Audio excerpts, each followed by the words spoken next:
Once you introduce God seriously, I ain't talking about saying God bless America. Once you institute God seriously into the discussion, it changes the nature of the discussion. See, you have to discuss things differently if you go beyond God bless America and you bring God into the discussion.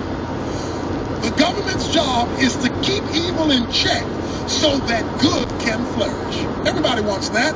We want good to flourish. We want evil to be restricted. That's the job of government, whether it's enemies outside the United States or keeping people from knocking down your front door. We want government to restrict the flow of evil and to expand the flow of good. Everything that the government is supposed to do is to achieve that overarching goal. The question on the floor is, how will the government know what's good versus what's evil? I mean, on what basis will it make a decision of this is good and this is not, this is right and this is wrong? On what basis? Well, in a homocracy, it's on what people think or what the majority think.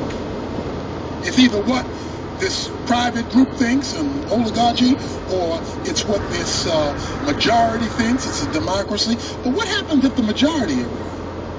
Because the democracy is driven by a majority. Well, then you're in a pickle, because it really doesn't matter how many people vote. If you vote wrong and you vote against God, you're no longer aligned with God. So the blessing that would come for voting right, you lose, even though the majority of you did it. All right? So the question is, how do you determine good and evil? Let's go back to the garden.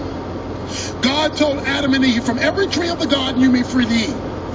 But the tree of the knowledge of good and evil, don't eat it, or you're going to deteriorate, disintegrate, and die. What was the knowledge of the tree of good and evil?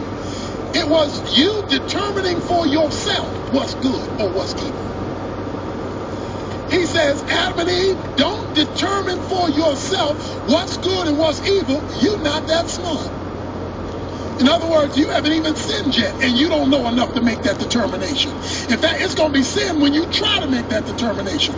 I want you to live by revelation, not by majority rule. I want you to live by what I think about a matter, not how you feel about a matter. I want you to live by what I say. That's why, here it is, why the government needs the church. The reason why the government needs the church is to inform it about what God thinks about a matter.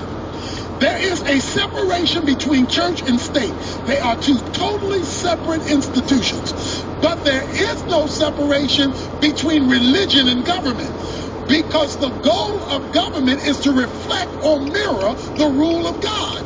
And if the goal of government is to mirror the rule of God, you can't separate God from government, although you can separate institutions of church and state. So you don't merge church and state, but what you do is inform the state of what God thinks, so that the state can make decisions that God will agree with, so that the citizens can benefit from the blessing of God that they will lose if they vote against God, even if it's the majority doing it.